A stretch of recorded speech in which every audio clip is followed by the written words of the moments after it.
Our media. Let's be honest, bit of a love-hate relationship, right? On one hand, we've never had more information at our fingertips than we do today.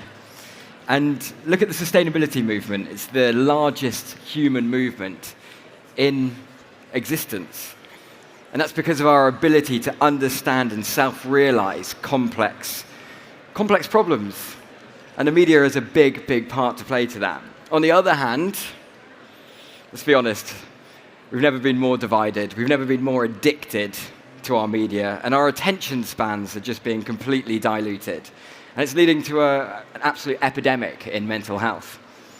Chuck another grenade into the picture, and a real threat to the pace of change through unsubstantiated content, through conspiracy theories, through AI, possibly shifting the narrative in the wrong direction. It's a big, big topic, our media.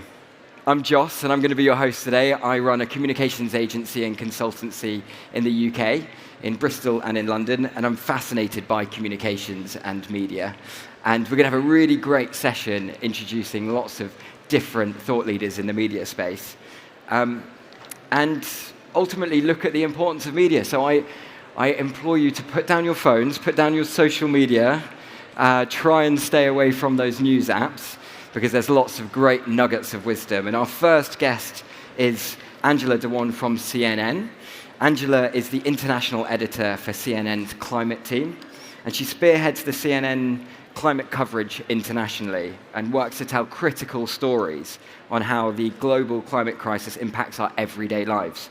So please give a really big ChangeNOW round of applause to Angela.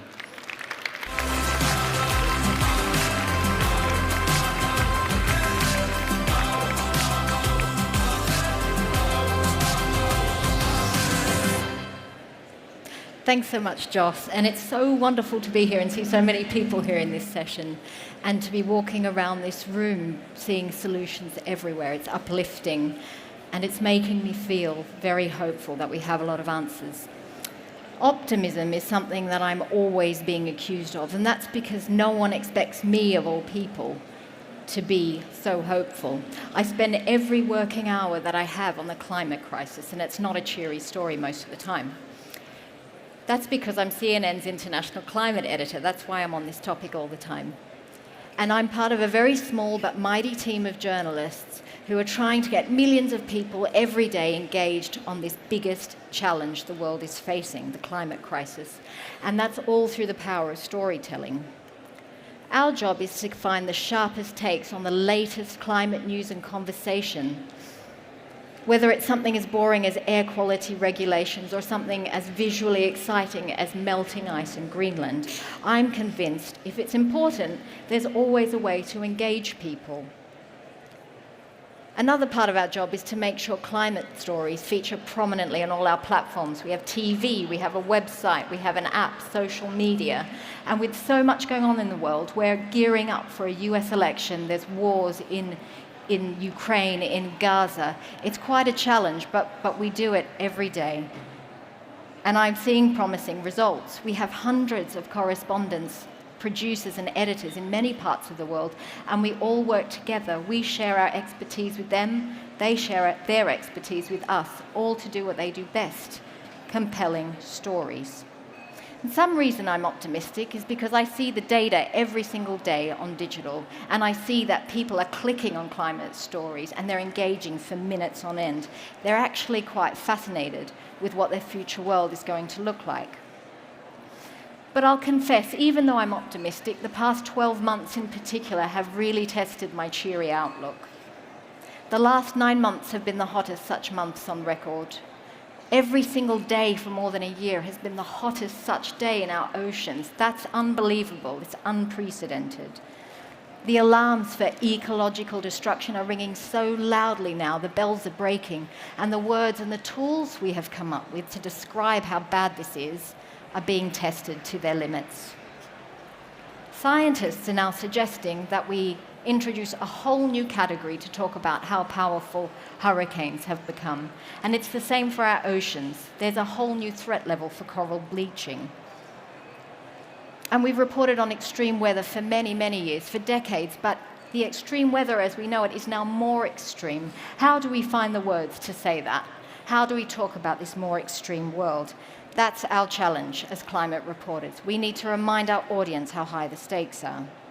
And there's a lot of online content to compete with. So we need to tell people they're trashing the planet in a new way, in a worse way, sometimes even in a record-breaking way, as if destroying the planet that sustains our lives isn't shocking enough in itself. So my job as a climate journalist and editor is not just to report on the science and the technicalities, it's to be very creative, to get people to engage on this stuff. And increasingly, it's involving reporting on the absolute extraordinary. We are looking up to the sky for answers to this major challenge, not to some god or for some miracle, but for literal solutions. We're trying to see if the world can suck enough carbon dioxide out of the atmosphere to slow climate change down. Some people are seeding clouds to relieve drought here or to prevent flooding over there, all without messing up our weather systems.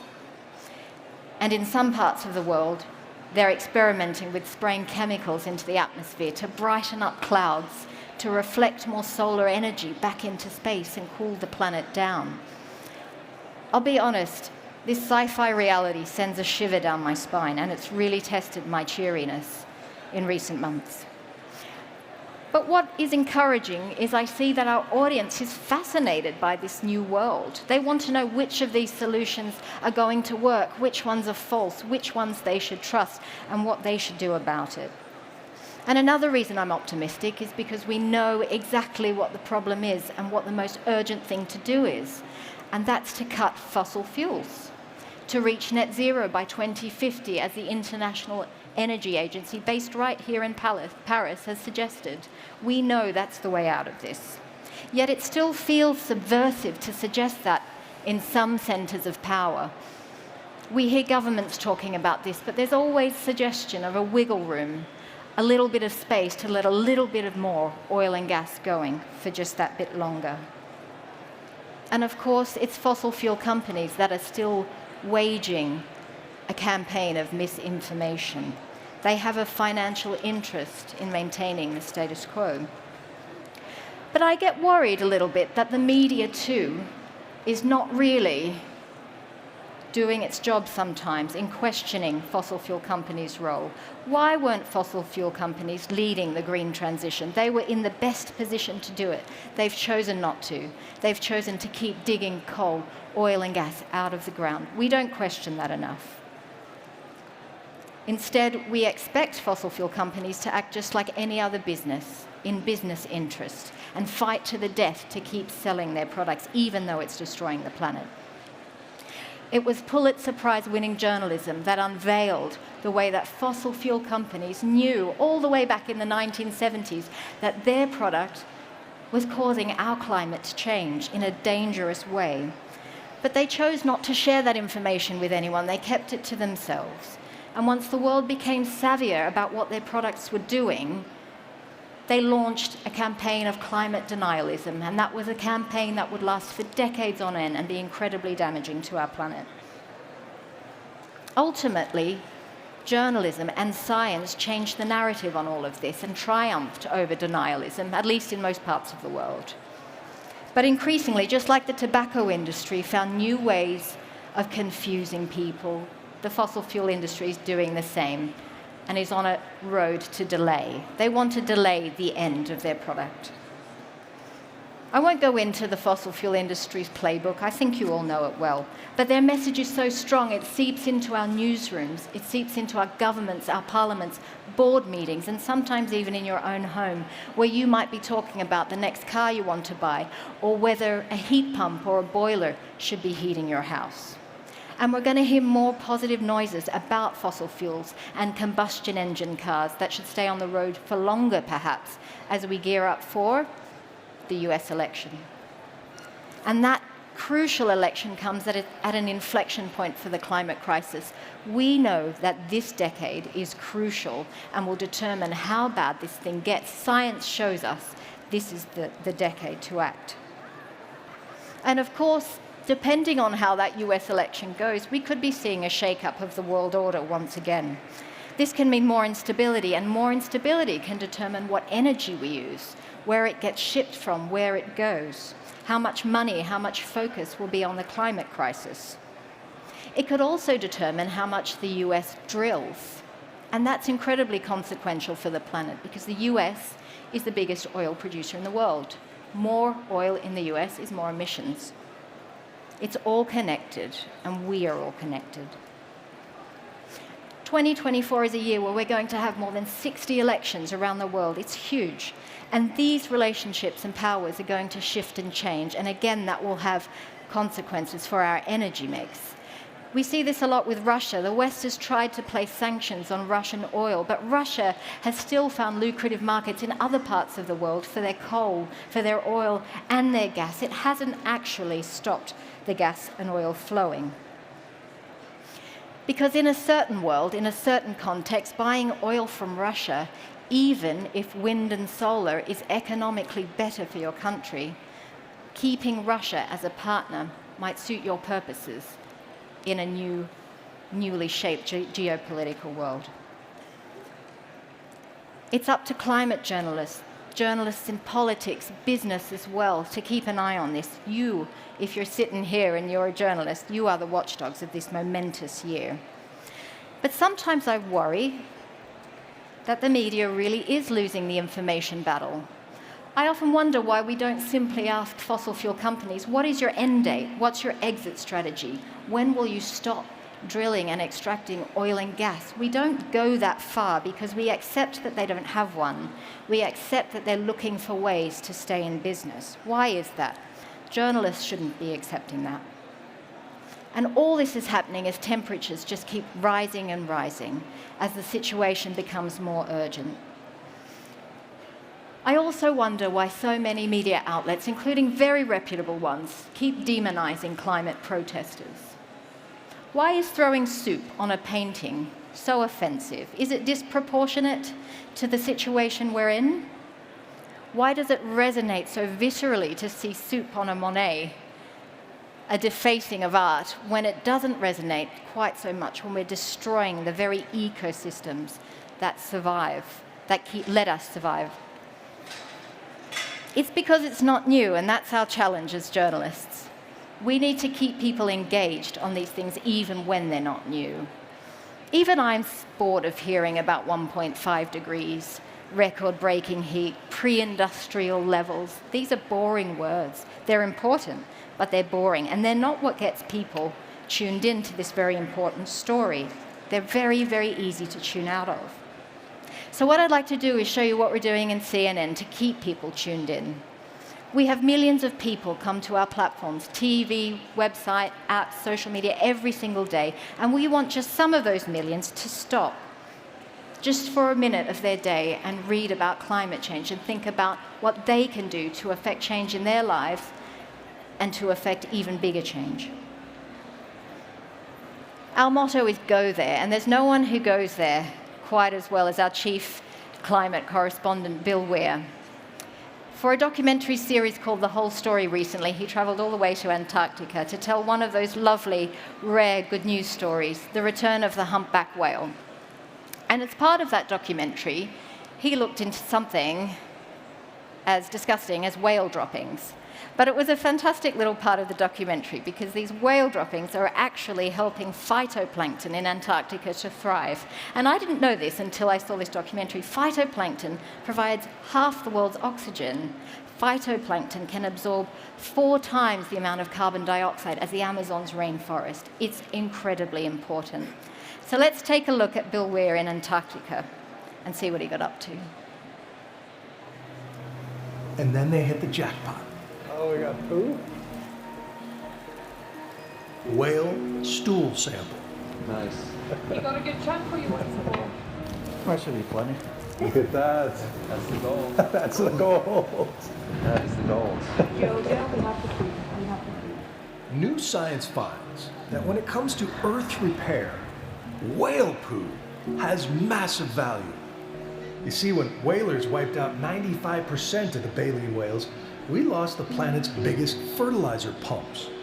One pod can take important nutrients from deep water and spread them across miles of ocean surface water, feeding the phytoplankton, which feeds the krill, which feeds everything from penguins to seals to whales. They're the gardeners of the ocean, aren't they? Yeah, instead of thinking of a food chain as going from one end to the other and stopping, it's much more like a circle. So they're literally seeding the upper parts of the ocean with the opportunity for plant life to grow, and that's what feeds the whale food.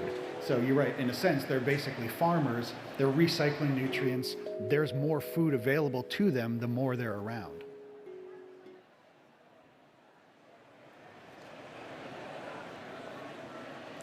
Now, I think the power of that story was just being in this crucial, important place in the world, but having this wonderful solution that gives people hope and reminds people that good things are happening too. The next story I want to show you is in Italy, a much smaller budget story, much closer to home. But here in the Apennine Mountains in Italy, they didn't have a single day of snowfall this entire winter. Yet they're trying to keep skiing, of all things, going with artificial snow. Of course, this is made by snow guns running on fossil fuels, making the problem worse. But these people have very little choice. It's either that or they let go of their family business that have run for decades. Take a look at this.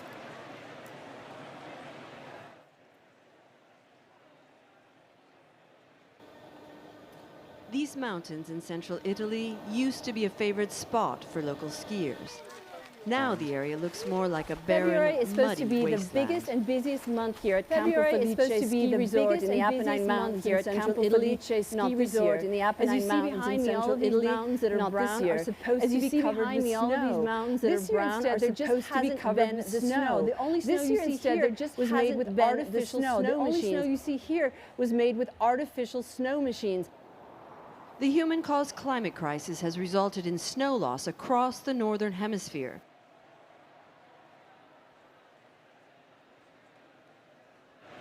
Sorry, technical glitch there, but you get the idea. The power of that story was using that incredible drone image to really give people a bird's eye view of what's going on somewhere where people are doing something they can relate to, which is skiing. Another thing we think about is what our audience is into. A lot of them sit in the US, and in the US they've had severe water shortages for a long time in the western states. This story wasn't particularly visual, but it was about something that our audience cares deeply about. This story touched on Mexico City, which is just months away of running out of water.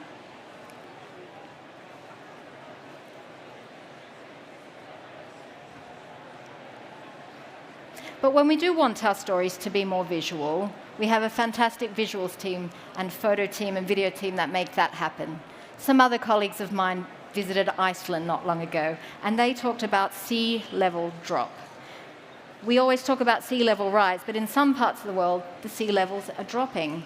There's many reasons for that, but one of them is when Greenland's ice sheet melts, or as it melts, the gravitational pull that keeps the oceans close to the land actually weakens, and it pushes sea levels, or the volume of water, away, all the way to other parts of the world, like the Marshall Islands. So here we visit Iceland and we use those strong visuals and take people on a journey somewhere different, and we show how that's impacting people on the other side of the world.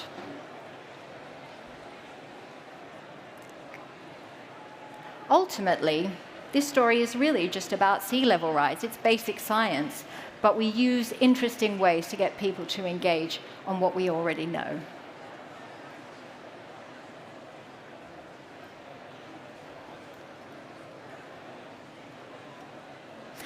And solutions are paramount for our audience. They love them. They can't get enough of them. We'll talk a bit about this later, but nuclear fusion is one of those solutions they're really interested in. Nuclear fusion is the same process that the stars and the sun use to burn so brightly, and scientists have for decades been trying to master this on Earth. If we get this one right, this will be all our problems solved, really, for climate and energy. The problem is, it's hugely complex, and it's not going to happen this decade, most likely. We had this story from some freelancers, actually, who are fantastic writers, but also fantastic photographers, who went right here in France, down to Provence in the south, and looked at the ITER project. This is really one of the most ambitious international fusion projects in the world, and there's a lot going on here. Every time we write about fusion, our audience is really engaged. And sometimes you've just got to have a little bit of fun. Who recognizes the dippy bird? Who's old enough here to recognize this thing? A few. This may have featured in your science classroom, or maybe it didn't, but scientists in China are looking at the dippy bird as a way to generate energy. They have found a way to use this energy to power things like your watch, your smartphone, and in the future, they hope this spreads around to millions, maybe even billions of people. So that's a short look at what we're doing at CNN. Some of these stories are fun, but they're real, and what I love about the dippy bird is this is something that's been around for decades on end. It just took someone to look at that and say, maybe this can be a solution for climate change. And who knows, this could be the one that makes all the difference. So many solutions already exist, and this is what keeps me optimistic. Wind and solar development may be the biggest answer to the climate crisis we have.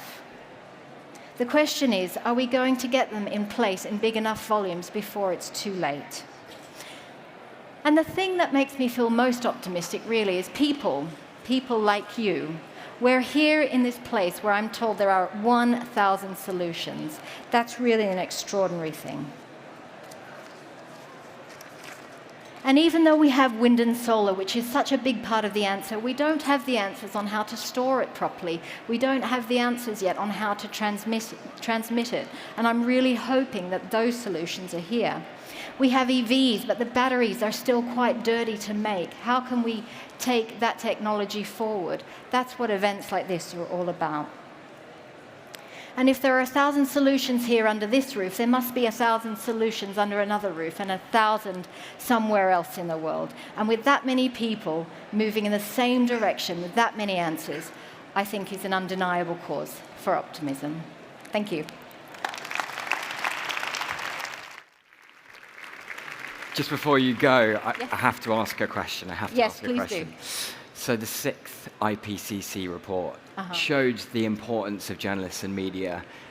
Now, there are obviously spikes when things like COP or extreme weather events happen.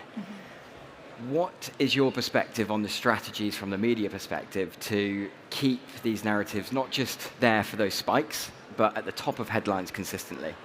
We could speak about this for about 25 minutes, but you've got about 30 seconds to answer it. Well, we do see that. So when I covered COP in Glasgow, for example, we saw huge interest on the first day when all the leaders spoke and huge interest at the end, but then not quite as much in between. So what we did was we put out a story, a distinctive, every single day based on the theme of what was being discussed at COP. And you know, I think climate reporting is just like any other reporting. If it's a good story, it's a good story. It will resonate. So one day we had something on sea level rise from Nigeria, and stories like that do really well for us.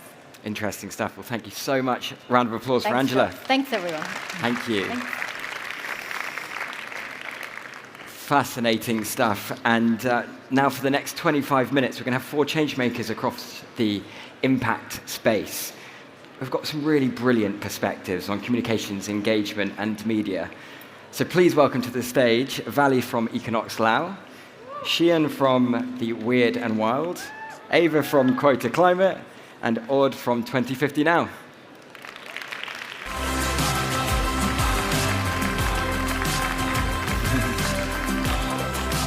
Hello, hello. Very formal with the handshake. Hello. Welcome, welcome, welcome. So, welcome to the stage, everybody. It's really, really excited to have you here. I've been especially looking forward to this session. We've got a really great range of perspectives. Now, I could introduce you guys, but I'm not going to. So I'm going to give you 30 seconds to introduce yourselves, maybe talking about a bit about your journey to date and where you currently work. Should we start with you? Right. Hello, ChangeNOW, and thank you very much for having me and having us on this wonderful stage. So my name is Valy. I'm from Laos, a small landlocked country in Southeast Asia, and I'm a co-founder and the CEO of Econox Laos. We run also a media platform called Econews Laos, which I'm going to talk a little bit more about it later. And I am an ecologist, and environmental journalist who has zero background on media before, which I'm going to also be happy to talk about it. And thank you very much for having me. Hi, everybody. My name is Aude. I'm French, and I'm the editor-in-chief of a very new media that is called 2015 So it's a bit connected to ChangeNOW.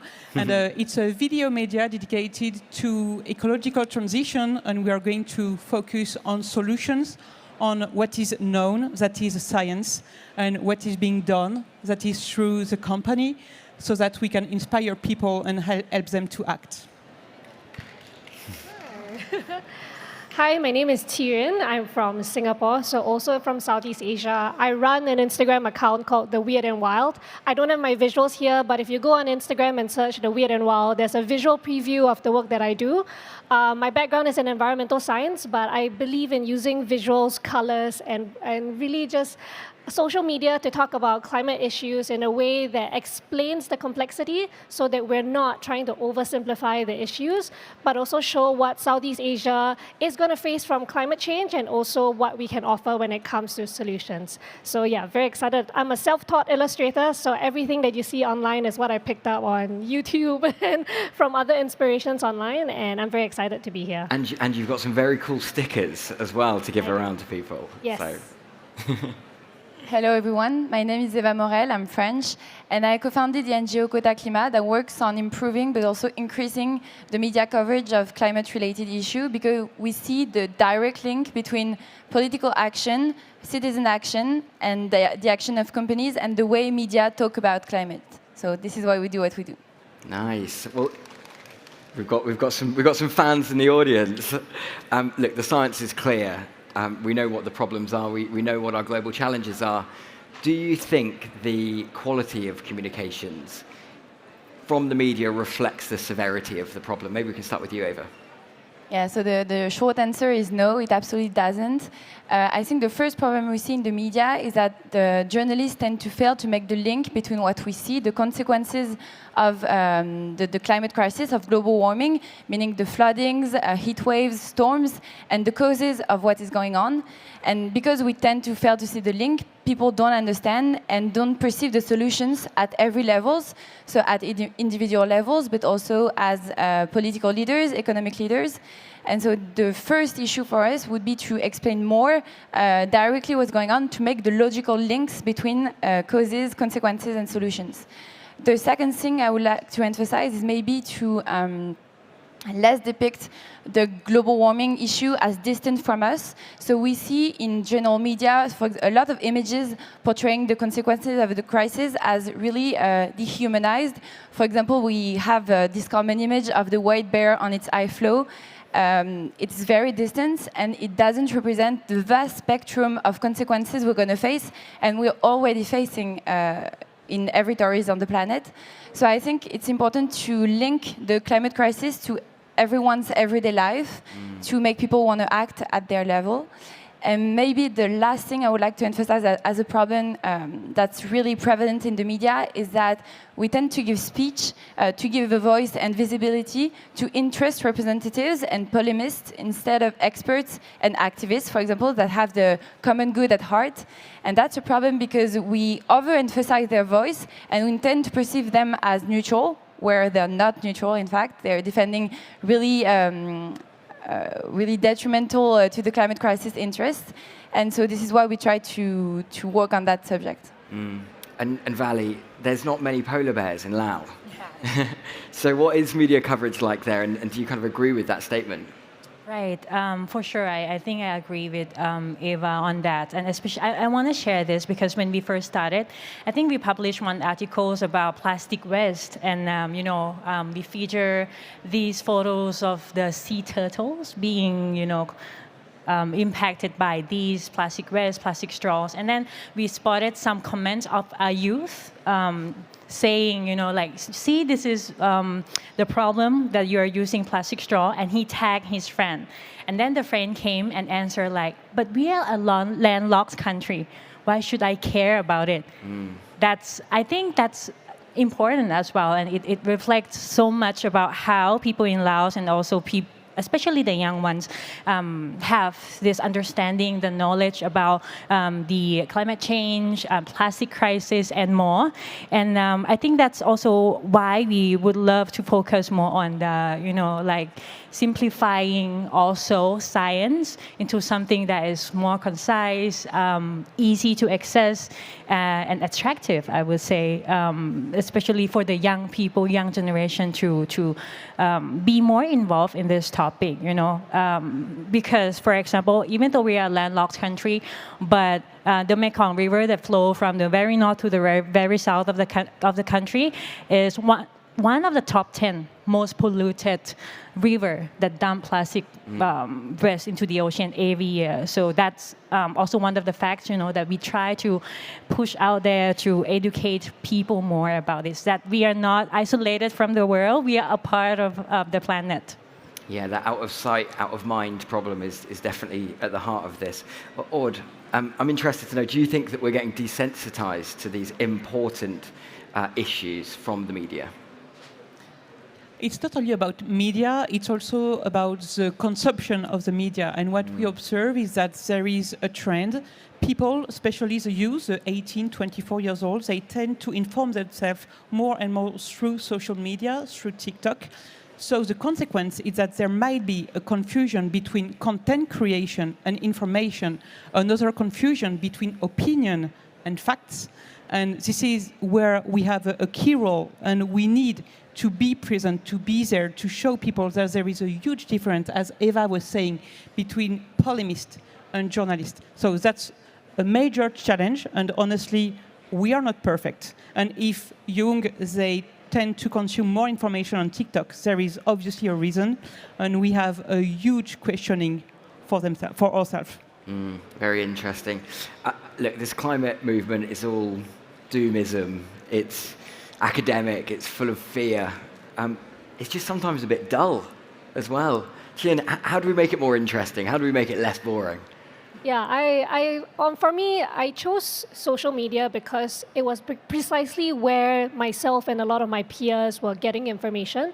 But I think for what I do, when I do illustrations, the reason was I needed a more visual way to be telling people the same stories that you would read on the news. Because sometimes, I don't know how many people in the audience still open a newspaper, or most people are scrolling online. And when you see thousands of words, you might feel very overwhelmed. Because sometimes you don't understand words like the IPCC, you don't understand atmospheric or anthropogenic. These are terms that you would get if you're in the scene, but if you're outside, you're just creating barriers to people who maybe work as a software engineer or as a banker for their lives, but don't actually read about climate change. So I try to use comics as a softer way, because people assume comics are for children. But the biggest audience of my comics on social media are people aged 18 to 40. And that says to me that when they see comics, they see it as accessible. They see this as information that they can use in life and at work. And I've done pieces on blue carbon, on bacteria, on the IPCC reports. And I use bright colors, I use cute characters, because I think when I use these characters, I'm asking the same questions that people are asking in their heads. These are questions like, I don't know what greenhouse gas is. And if you have to search through so many articles online, you feel like, oh, there's just so much effort to get to this point of knowing what climate is all about. So for me, entertainment or visually exciting things will help them hopefully use art to get into the climate movement. And just to be complimentary, I think there is something very important. It's to go where people are, that is on social platforms, and to adapt the fun storytelling, because all of us, we don't want to bring boring content, because climate change is super challenging for every one of us. And if you add some boring and cold content, you will lose people. So I think we really need to use the narrative tools that are trending and to adapt them for information. So go to the source of attention, and comics are going to save the world, everyone. Epic. I hope. Hopefully. Valy, the language of climate is very academic, and in many places in the world there is a lack to quality access of media. How do we reduce the limitations in people engaging with climate and generally becoming more media literate? Right. I think like the same, trying to use social media first as a platform to spread, knowledge and awareness about environmental protection. But anyway, taking Laos into, context, a lot of people, I think now still 70% of Lao people are still living in the rural areas. Yep.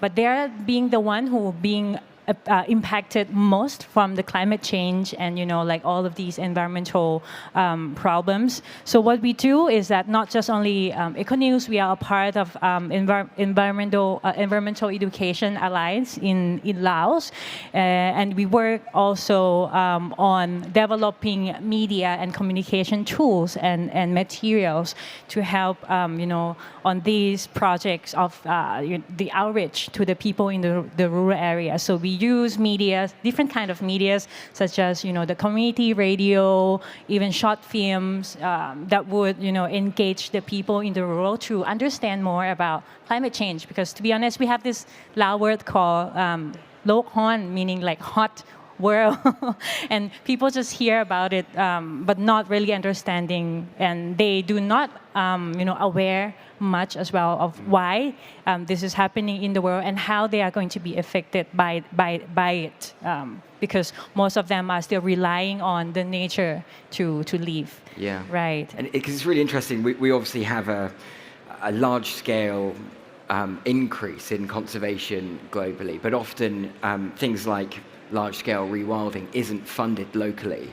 But that has, in many situations, caused confrontation to rural locals.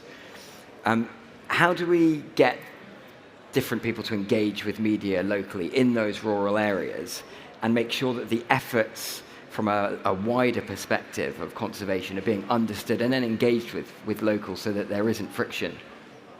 I mean, at the same time, because we are lucky enough to still have the work on the ground, on the field, we meet with the local people and help them with many projects to preserve their natural resources, such as watershed, forest, wetland.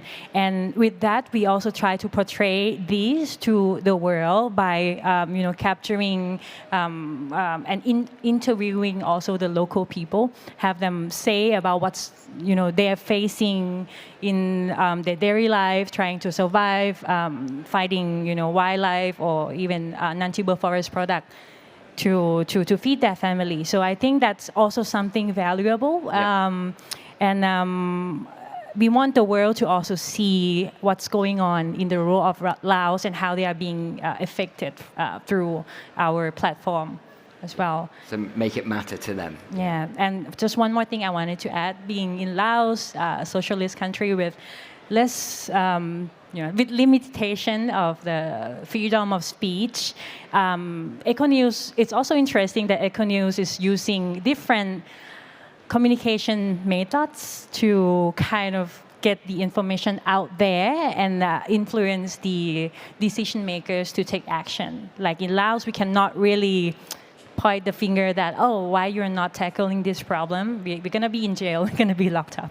So, for example, we do one article and a post about, who is the owner of this trash, and it's actually the, a plastic waste at Patusai. It's like the, how can you call it? The Triumph, the Champs-Élysées area, but nobody is taking care of it. So after publishing about that, the next day, the waste was like gone. Somebody was taking care of it.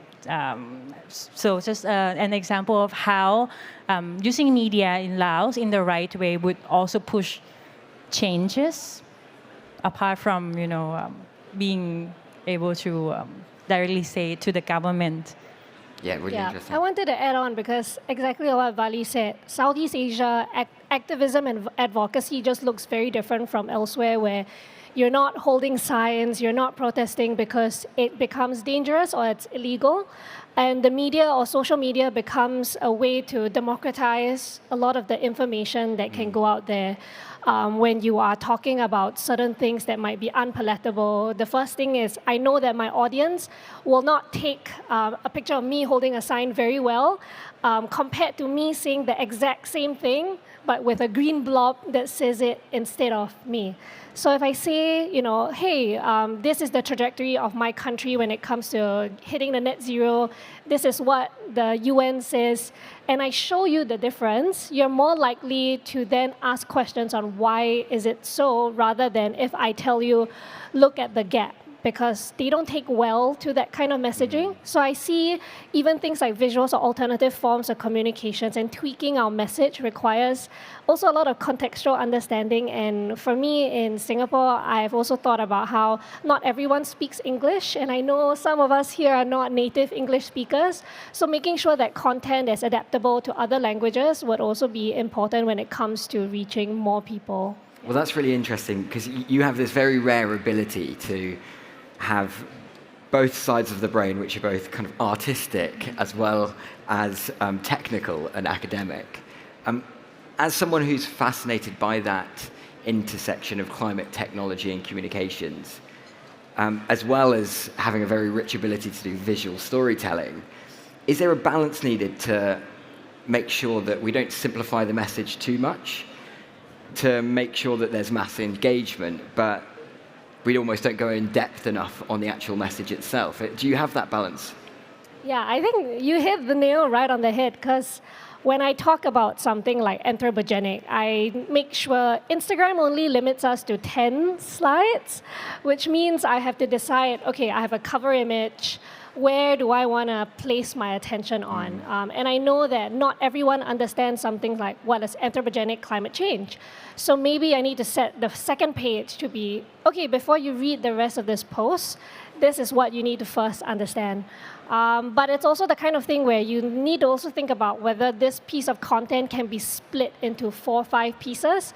I think most of us, when we're nodding here, is that we cannot squeeze everything into one Instagram post. So it's also thinking about how do we strategize it such that if I create this content now, I can create something else later that references this so that it's always evergreen, and we create a resource rather than a piece of information that just gets used once and then lost in the abyss of social media. So I also do a lot of work supporting companies when it comes to measuring their emissions and decarbonizing. And something that I also learned in that space is that people don't understand things like scope 1, 2, 3 emissions, where does their emission sources come from. And there's so much advocacy needed on that end, and I hope that even not just people are working in that space, but when the masses understand these things, they're better able to read things like annual reports, sustainability reports, because if they can't come to a conclusion on whether a company is doing good or not, I don't think it really helps if an activist comes and says, this is bad or that is bad. They need to know why. And when they can come to their own conclusion, I think that change lasts a bit longer than if someone else tells them what to think. That's a really good point. So that evergreen content being almost a gateway to further stuff. Ava, big question here. Ready. How do we move from climate science being treated as an opinion rather than a fact? That's a big question. And just to touch upon what was being said, I think the best way to keep touch with journalists as an activist and as someone that wants to put forward climate action is to make people realize there is a performative effect with information. It's not just informing people just to make them understand. Information has actually impact on the ground, like on projects, on political programs, stuff like that. And I think it's important to realize this responsibility journalists and media have. And to answer your question regarding the difference between facts and opinions, I think there is a problem in journalism with the norm of the norm of balance, making journalists want to balance everything with a contrarian opinion. And so the journalists do that with climate experts. They portray climate science as antagonists to some other contrarians that would say the reverse, and that's actually detrimental to the understanding of the scientific consensus, because we perceive it as not actually a consensus within the scientific community, and it makes people think facts are actually opinions. So I think there is a huge role to play within media to educate journalists to not treat the same opinions and scientific facts, and specifically regarding climate science, because actually worldwide it's 40% of the population that doesn't believe climate change is of human origin. So that's really terrifying. terrifying. And I think the second thing is that we talked a lot about social media, but actually social media is also a danger with information. There is a lot of disinformation going around, and it's growing at the moment, also with the emergence of artificial intelligence. And so we need to fight also this disinformation in parallel to informing people about climate issues.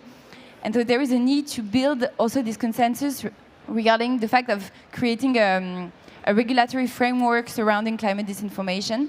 And it concerns social media, but also traditional media. And I know it's not really accepted with journalists, because journalists are attached to the freedom of speech and the fact of operating within a totally deregulated environment. But because this information is growing, we need to adapt and to put this issue forward. Yeah, really interesting. And look, I don't know about you, and it depends on which algorithm or source that you're engaging with, but we are pretty tuned in to quite negative stories consistently.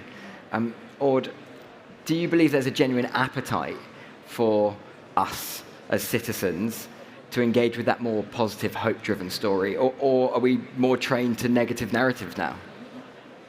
Well, there is hope for positivity, otherwise we would not be there. But there is something very important to be aware of. It is called the negativity bias, and we are all concerned by this one. So we human, our brain is trained to filter information. And what we will remember the most, it is what endanger our future, that is danger, threat, fear, and all those negative content or news. So when you read some content on social media or other platforms, you will read some positive news, you will read them and forget them right away. Even the seconds after, there is a negative piece of content. So it means that when many people say, oh, in media you talk only about negative fact, it's not totally true, because this is the only thing is that you will remember what is negative. So what we need to work on is how to engage people on positive content. And it's pretty difficult, but that's why we need to rely on people, on incarnation, on people that will inspire you, and on solution. And to me, what is key, it's not to blame, because in this huge environmental transition, very often we emphasize more on what we should not do or what we can't do anymore. Honestly, if I tell you, all of you guys, stop doing this, this is super boring.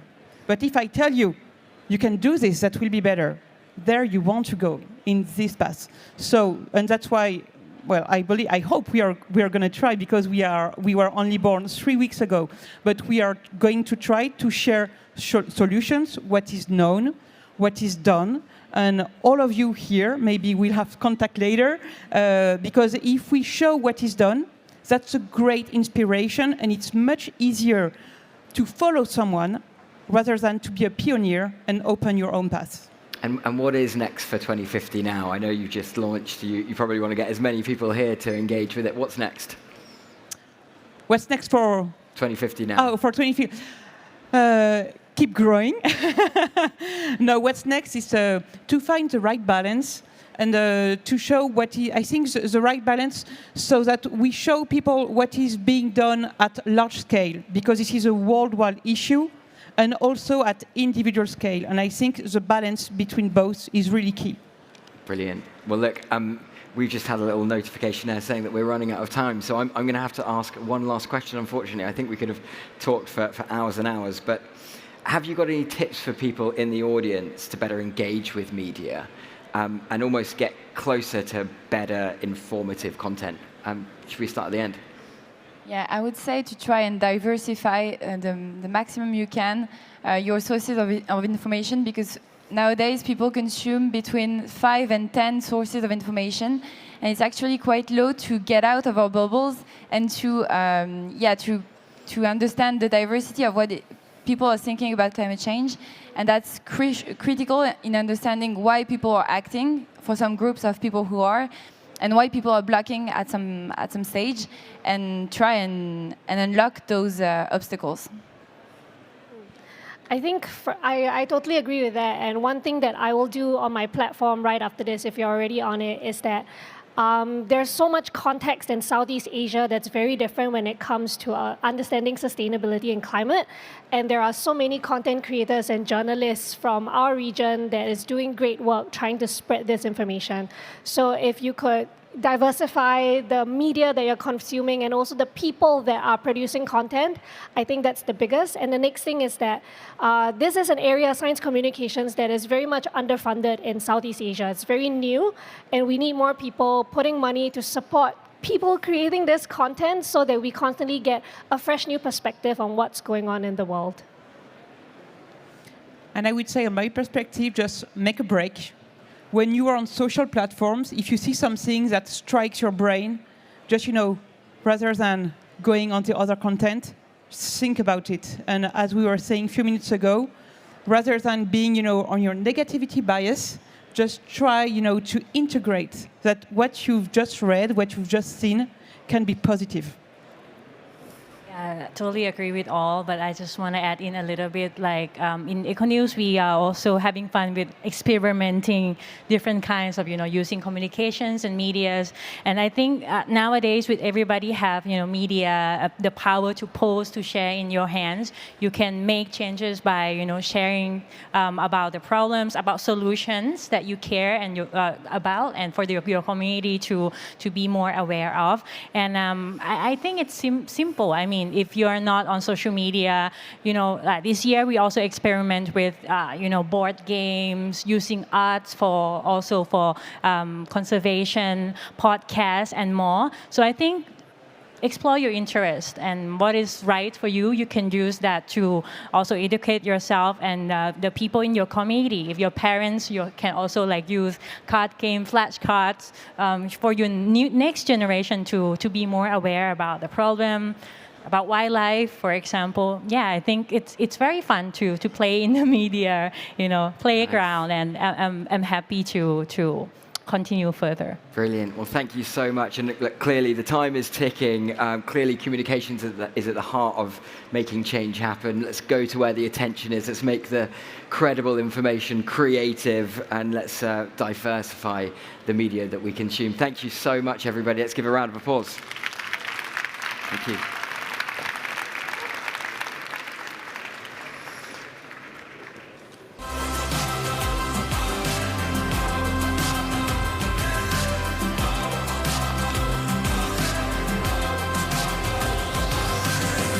So for anybody who's just stood up, I really, really ask you to sit back down, because we have a fireside chat with somebody very, very interesting right now, an influencer all the way from the USA called Kelsey Russell. And she's going to be closing off today's Media Matters session, and she genuinely is a ray of sunshine. So Kelsey uses her voice and platform to get audiences who don't typically read the newspaper and print journalism to engage with credible, interesting news sources, and to get people to engage with current affairs. So, Kelsey, welcome to the stage. Welcome to Change Now.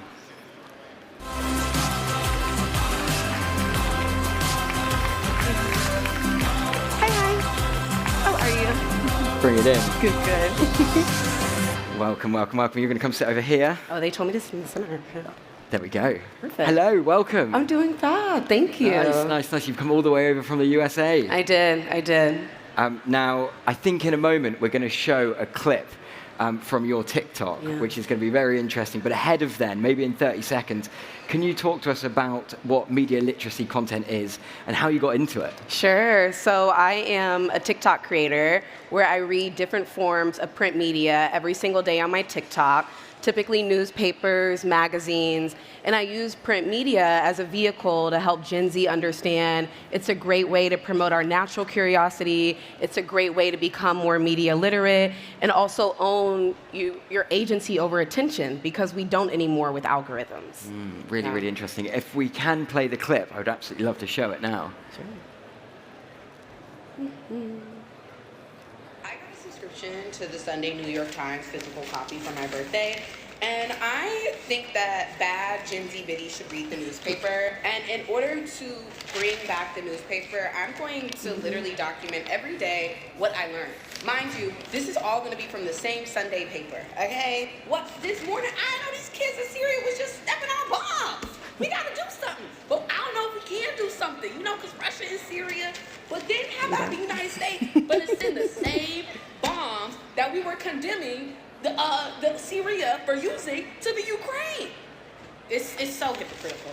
I'll be back tomorrow for more. Something tells me anybody with TikTok is going to be hitting subscribe right now. Yes. Hitting follow. Yeah. Have you always read newspapers, or was it just until your 23rd birthday? You know, I grew up reading them almost every single day when I was in elementary school and middle school. And when I started being able to drive to school, it's like, I'm not going to sit with my family and read the newspaper anymore. I stopped all through high school, all through college, and now I'm reading again. Interesting stuff. And like, what benefits have you seen from reading the newspaper? Okay, great question. I have seen a relief in anxiety in how I interact with news. So for a while, I was news avoidant, right? I would see something on my Instagram, TikTok, Twitter, where young people are getting their news from, and I would just scroll past it because it made me so sad. And when I started reading the newspaper, what I realized is it actually gave me time to process and digest the information that I was getting. And I was able to address those emotions. If I was sad, I could rip up the paper and go on a walk. If I was happy, I could call one of my friends and share news, or concerned, maybe call a colleague or a family member that's an expertise in that issue.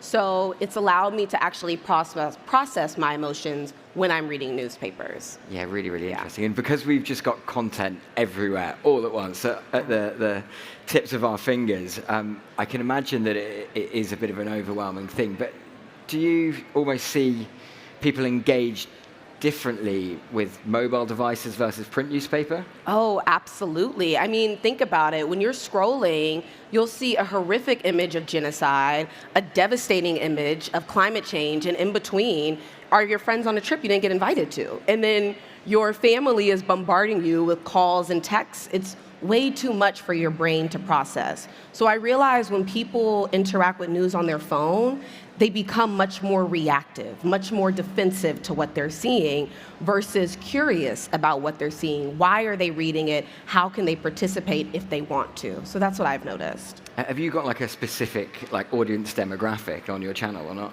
Oh, I have a really wide range. So of course I have younger people that aren't supposed to be on TikTok, you know, like my 14, 15, 16. And I have a good audience of Gen Zers. And I actually have a reach with people who are in their 40s through 70s, because many of them have a nostalgic feeling when it comes to reading the newspaper. So the beautiful thing is I have an intergenerational audience because I'm using one of these last media tools that all of us have either had an experience using or watching somebody read. Yeah, really interesting. I actually heard this morning just on the news that specifically in America, they're trying to push social media platforms just to delete accounts for anybody under the age of 14, which is a pretty interesting move, I think. It is. Do you have a rotation of newspapers, or are you just focused on one news source? I do. So, of course, I started reading the New York Times, and Wall Street Journal is one of my favorite in my rotations, but local papers are my absolute favorite. Okay. That's where the true gossip, that is where you really see the effects of these macro issues affecting micro communities. And I love being able to see the reflections of what is a high schooler in this small town. And, you know, for me, I'm reading a lot of US space papers. So in this random state of Montana, what are they thinking about? How are they experiencing the world? So I have quite a bit of local papers, national papers. I'll read anything you give me. I'm actually going to pick up a French paper and try to translate it. Nice. As I can. Yeah. Well, that's going to be a good piece of content. But do you see a difference in almost the quality of journalism between local and more perhaps larger scale credible sources like the New York Times? Yeah, I mean, what I've noticed with local journalists is they tend to have a much stronger tie to the people in the community. So sometimes when I'm reading a local paper, I will see that they have quoted somebody multiple times in different articles or over different editions. So while there's not that much difference in the quality, you can almost see the relationships and the stronger relationships they have with people versus a national newspaper that is pretty far distanced from many of the people they're reporting on. Look, America is perhaps known for being a little bit divided, some divided opinions, perhaps. Do you get people criticizing you because of your choices of newspaper? And I guess, how do you respond to that? Oh, of course. Well, if someone's going to troll me on the internet, I'm going to troll them back. Most likely, I'm going to say a joke to them. So if somebody does disagree, I will ask them, why do you disagree? And if you think that this source is biased, why do you think it's biased? And what would you recommend that I read? Because I feel when people critique you, one, that's awesome. That means you're doing something that's monumental. But if people critique, I want to hear what would you do differently. And oftentimes, a lot of the trolls don't answer when I ask them that. Keyboard warriors. Yeah, they're just keyboard warriors. So I do respond to critique, and I get it. Yeah. Really interesting. I want to see some of those comments. I think that'd be interesting. Yeah. How much time does that take you? Does that take a lot of your day up, having to respond to trollers? Yeah, I really do try to protect my own mental health because I'm on an app that destroys our mental health, essentially. So I really only try to check my comments like 10 a.m. and 10 p.m. Yeah. So if I see those, then I'll respond. But it kind of depends how I'm feeling. If I'm having a good day, I'm honestly more likely to respond. Yeah, it's really, really worrying. It's interesting to see that platforms have acknowledged the fact that they've got timing limitations on Instagram, but people just skip them and just go straight through them, right? It's literally it's a terrifying thing. Yeah. I'm interested to know specifically from a climate perspective. Again, America perhaps slightly divided in the climate debate. They sure are. What do you think the responsibility of the print media has to effectively communicate the climate crisis? Of course. So something I think about whenever we interact with media, most of us are motivated by some form of self-interest. And that doesn't mean we're selfish, right? But everybody has that niche in what they are interested in, right? It might be fashion, it might be geography, it might be camping for you, whatever it is. I think print media's job is to blend what is going on in our climate crisis to people's interest, right? The style portion of our magazines should also be reporting on climate change. And I think that what I really like is when national newspapers are able to take those big stories about how climate change is affecting us, right? Floods, fires, and actually put it in the presentation of one person's story. How is their life affected? So that's what I would say is their role, is to make it interesting, to kind of turn it to people's natural interest, to get people involved and actually care. Yeah, make it feel personal. Make it feel relatable, make it feel personal. Really interesting. I feel like almost your content has that ability to make you feel like there's a friend to the other side of the screen. Do you think that builds a trust with your audience? And do you think that young people especially are losing trust in traditional media sources? I'll answer the first question. I do think it helps build a sense of trust with my audience. However, I do think that's my natural disposition. Like, I talk with my hands and I smile a lot. And even if I don't know you, I'm probably going to hug you. Because it's got that teacher vibe to it, right? Exactly. Like, we're all human beings. Yeah. What I think about with young people and a lack of journalism, I think about a story of somebody who goes to the doctor every year and then somebody who's never gone to the doctor in their whole life. If you go to the doctor every year, you're going to feel pretty trustworthy with doctors, right? You're going to know what it's like to step into the office, to fill out what you need to fill out, compared to somebody who hasn't. They might be very nervous. So I think what we are forgetting is that many young people do not have experience reading from journalists as much. They are getting much of their content from content creators, from friends, from random accounts on the internet. So I think the lack of trust more so comes from the lack of experience and the lack of understanding of what a journalist does, who a journalist is, and how difficult the process is, and sometimes the danger they put themselves into. Well, I asked Angela this question earlier. When there are certain events like a extreme weather event, then people's interest in sustainability goes up. Yeah. What do you think is needed from journalism to make sure that we keep those narratives at the top of headlines? Yeah, I would say, I saw this question and I was stuck on it. And it's like everybody before me answered it fabulously. I would have to say, to keep it at the top of the headlines, I'm going to have to go back to that self-interest. Make the story juicy. Yeah. I mean, a flood is a flood and it's devastating, but how can you connect a flood to I don't know, how your shoes are made. It sounds silly, but that's what gets people interested. So I would say keep the narrative interesting, keep it spicy, and also bring in voices that aren't often talked about or brought in when we talk about climate change.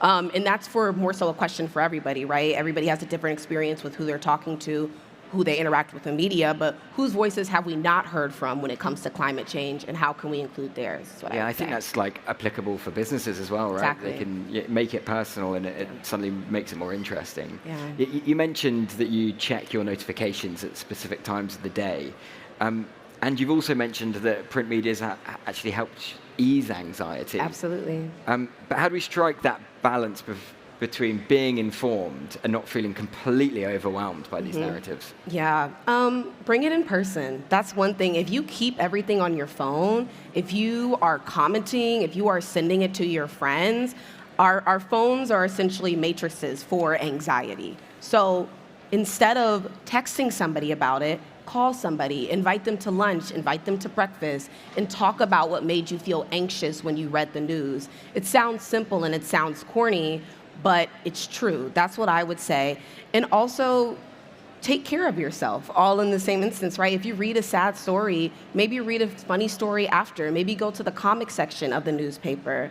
But I would say finding that balance is a personal journey. And more importantly, when you do feel that sense of anxiety, what are you going to do to cope with it? Is everyone's personal journey. But one of the best things to do is go talk to somebody about what you're reading. Yeah, that's really interesting. Is that how you started almost, was the other side of the screen talking to people in the other side of the world? Essentially, and my dad would send me New York Times articles when I was all throughout college, and he would call me and be like, what do you think about this? What do you think about this? So from an early age, I was used to talking about what's going on in the world, even if it made me uncomfortable or scared. So strike that conversation, and especially strike it with somebody from a different generation or somebody you're not used to talking to. That's a really interesting tip for any parents in the audience there. And you know, I guess that when we're looking at specific trends within your TikTok, do you see any specific topics which almost trend? I guess with algorithms and echo chambers and a lack of attention being something that we're just being bombarded with, is it the thumbnail and the video length that is almost the reason why you get specific views, or is it another reason? Is there specific topics that people are interested in? That's a great question. I'm pretty sure I'm shadow banned right now. If you all don't know what that means, it means like your videos won't show up on people's pages. Why is that? I think because I talk about political, environmental, climate issues, and the app isn't that friendly to that. So I think that's what's going on. However, I will say what I've noticed, the videos that trend have to sometimes do with nostalgia, right? Like, for example, well, I don't know if anybody here watched The Backyardigans. Their creator passed away, and that was trending on TikTok. So if you're able to bring in a trending moment of virality to whatever you're talking about, that typically does well. If the thumbnail is good. And also, if you say something absolutely audacious at the beginning, it grabs people's attention too, which I don't really like to play with sometimes. Yeah, I guess that could be a bit of a threat, right? Especially if you've got unsubstantiated narratives. Exactly. Very interesting. Well, we are running out of time, but you just mentioned certain videos that trended. What was it like going viral? I don't know if there's many people in the audience who have gone viral. I haven't. But what was it like going viral? Was it a surprise? It was weird. That's all I can say. It was a little weird. I went viral maybe 3 years ago during like Thanksgiving or something. But it has been a unique experience, especially living in New York. Like, I do run into people who recognize me, which is beautiful. But I think the happiest thing that makes me happy about being viral is I'm spreading positivity and helping people learn. So when people come up to me and say, you inspired me to read the newspaper or inspired me to download this newspaper app, it warms my heart. So it's weird, but it's exciting. Okay, I'm going to, in the last 30 seconds, I'm going to give you a magic wand over here. Okay, I love it. And I want to know, what does good look like in the next 5 years when it comes to young people engaging with important narratives? I think good looks like including them, right? I think good looks like making journalism sexy, really, right? Like all of these other industries are doing days in the lives on TikTok and talking about their work. I want to see the behind the scenes of a journalist. I think good looks like journalists prioritizing what young people are saying. I think it looks like publications including a section about what high schoolers are thinking, what middle schoolers are thinking. And I think it looks overwhelmingly positive. I think it would be a failure to my brand if I'm not optimistic about the future. So I think it's going to be positive. Love that. Well, thank you so much, Kelsey. Well, we've run out of time, but before we give you a big round of applause, we are officially halfway through Change Now, guys. Yay. We are halfway through, and yeah, there's lots of networking to be done. I feel like your TikTok is going to get swarmed. I think that you're going to get swarmed. Please do go and speak to Kelsey. Do speak to me afterwards. And yeah, obviously go and follow you on TikTok. But thank you so much. Really appreciate it. Thank you so much. Brilliant. Amazing. Nice. Well done, guys. Thank you so much. Make the most out of the rest of the sessions and enjoy.